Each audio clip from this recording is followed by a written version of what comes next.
রহস্যের উন্মোচন শুরু করা যাক। আর হ্যাঁ, লাইক, কমেন্ট ও সাবস্ক্রাইব করতে ভুলবেন না। তীক্ষ্ণ চোখে চারদিকটা এক নজর দেখে গর্জে উঠলেন আইয়ুবী। তার তিরস্কারে অফিসারদের দেহ থেকে মাথাগুলো যেন সব আলাদা হয়ে গেছে। আমার পথ থেকে ফুলগুলো সরিয়ে নাও, এই ফুলের কাঁটা আমার হৃদয়টাকে ঝাঁঝরা করে দেবে। আমি চাই না ওদের চুলের তারে আটকা পড়ে আমার তরবারি অকেজো হয়ে যাক। আমি রাসূলের পয়গাম বুকে ধারণ করেই মিশর এসেছি। তার আদর্শ বাস্তবায়ন একমাত্র লক্ষ্য। আমি আপনাদের রাজা হয়ে আসিনি, আমি এসেছি ইসলামের একজন নিবেদিত প্রাণ সৈনিক হয়ে। নাজির ইশারায় তরুণীরা ফুলগুলো কুড়িয়ে নিয়ে সরে গেল।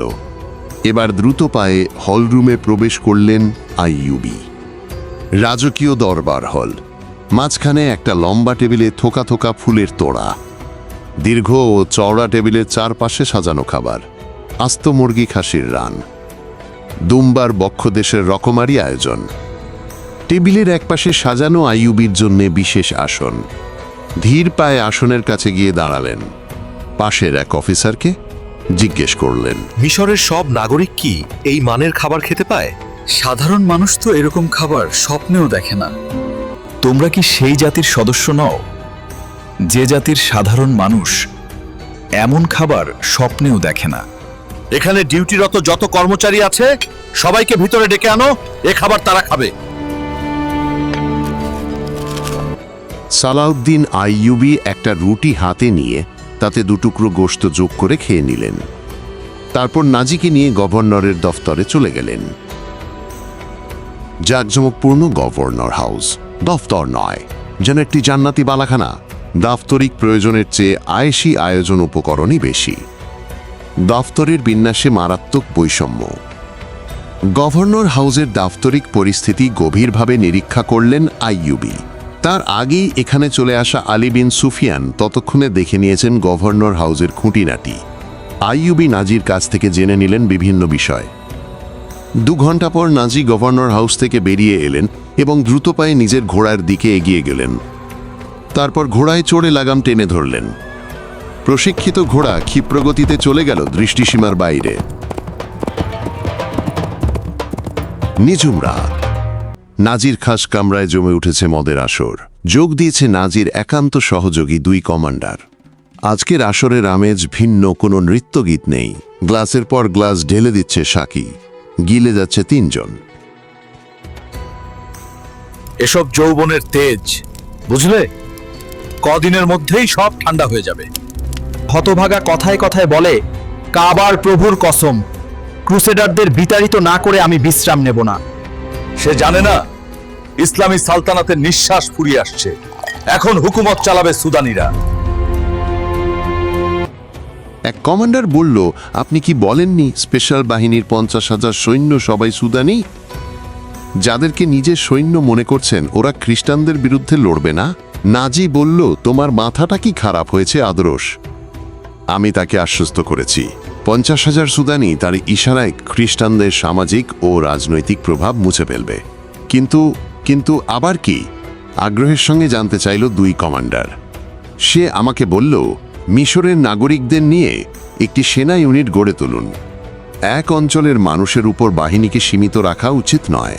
সে আমাদের বাহিনীর সঙ্গে মিশরীয়দের মিশ্রণ ঘটাতে চায়। আমি তাকে বলেছি শীঘ্রই আপনার হুকুম তামিল করা হবে, কিন্তু বাস্তবে আমি কখনই এমনটি করব না। একদিকে চলছে নাজির চক্রান্ত, অপরদিকে সালাউদ্দিন আইয়ুবী গভর্নর হাউসে অফিসারদের সাথে তার নিয়োগ ও কর্মকৌশলের কথা ব্যাখ্যা করছেন। আইয়ুবী অফিসারদের জানালেন, সামরিক শক্তি বৃদ্ধি করা ব্যতীত ইসলামী খেলাফতের দুর্যোগ মোকাবেলা করা সম্ভব নয়। 50,000 সৈন্যের স্পেশাল বাহিনীর সব কজন সদস্যই সুদানি। এটা যুক্তিসঙ্গত নয়। রাষ্ট্রের কোনো কাজে আঞ্চলিকতার প্রাধান্য থাকা অনুচিত। আমরা সব অঞ্চলের মানুষকেই সেনাবাহিনীতে ভর্তি করতে চাই, যাতে সবাই আপন আপন যোগ্যতা অনুসারে দেশের সেবায় কাজ করতে পারে। তাতে দেশের মানুষের অর্থনৈতিক বৈষম্য দূর হবে। সাধারণ মানুষের জীবনমানের উন্নতিকল্পে এই পদক্ষেপ ফলপ্রসূ অবদান রাখবে। জেনারেল নাজিকে বলে দিয়েছি সে যেন অতি দ্রুত সেনাবাহিনীতে মিশরীদের অন্তর্ভুক্ত করে নেন। আপনি কি বিশ্বাস করেন নাজি আপনার নির্দেশ পালন করবে? কেন? সে আমার নির্দেশ অমান্য করবে নাকি? এড়িয়ে যেতে পারেন।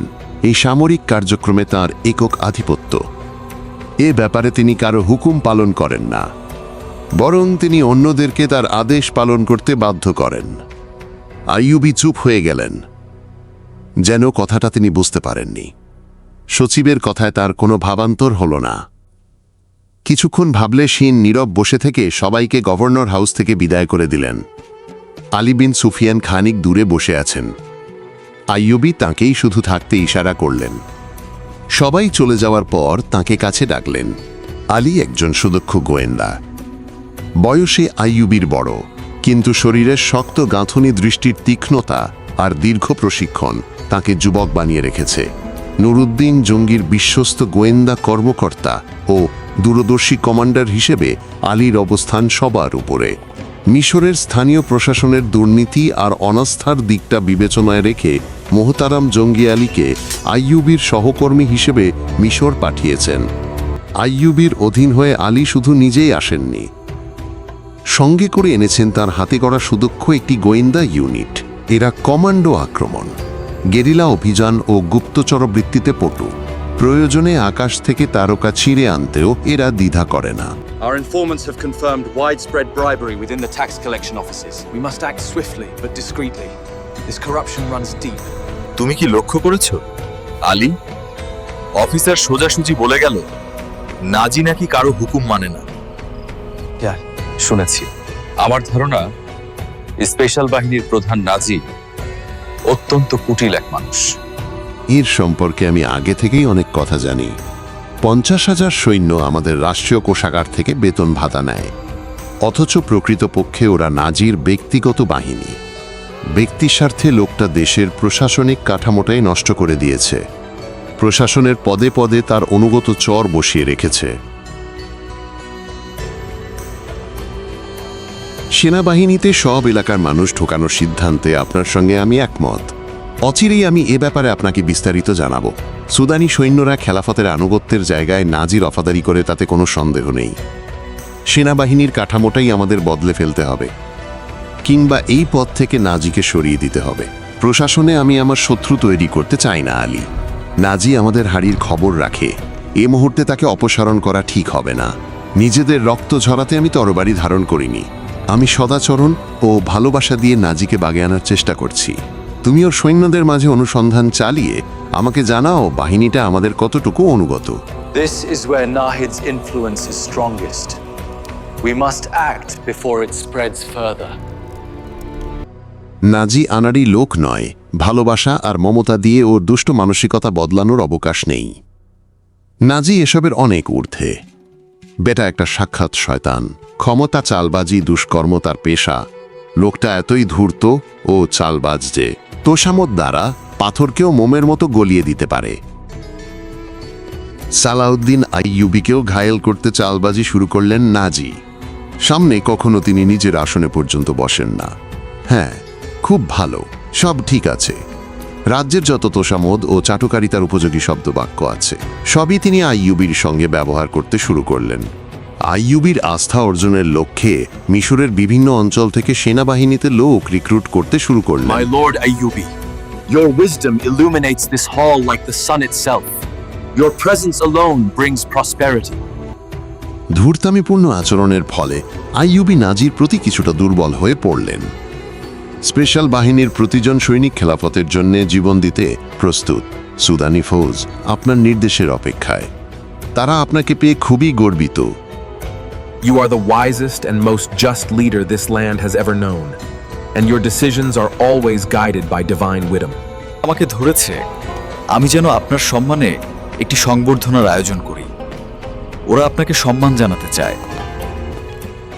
আমি আপনার ফৌজের সংবর্ধনা অনুষ্ঠানে যাব। কিন্তু দাপ্তরিক কাজের ঝামেলায় আইয়ুবী নাজির অনুষ্ঠানের জন্য সময় বের করতে পারছিলেন না।